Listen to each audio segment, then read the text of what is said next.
ఓం నమో వెంకటేశాయ. ఈ నామస్మరణతో మనం స్వామివారి కథను ప్రారంభిద్దాం.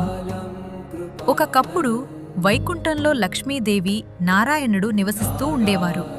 ఒక చిన్న కారణంతో లక్ష్మీదేవి భూలోకానికి వచ్చారు. ఆమె విడిచిపెట్టిన బాధతో శ్రీ మహావిష్ణువు కూడా వైకుంఠాన్ని విడిచి భూలోకానికి దిగివచ్చారు. భూలోకంలో ఆయన వెంకటాద్రి పర్వతాలపై తపస్సు చేస్తూ నివసించారు. అప్పటినుంచే ఆయనను వెంకటేశ్వరుడిగా పిలవసాగారు. ఈ లోకంలో ఉన్న ప్రజల కష్టాలు చూసి స్వామి హృదయం కరిగిపోయింది. ఆకలితో అలమటిస్తున్న మనుషుల కోసం ఆయన తన దివ్యశక్తిని త్యాగం చేయటానికి సిద్ధమయ్యారు.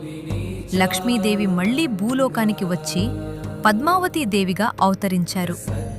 వెంకటేశ్వరుడు పద్మావతీదేవి వివాహం అత్యంత వైభవంగా జరిగింది.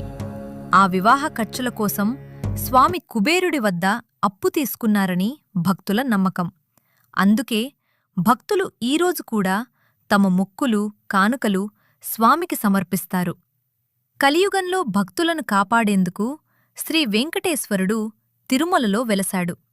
నిజమైన భక్తితో అడిగితే స్వామి తప్పకుండా కరుణ చూపిస్తాడు.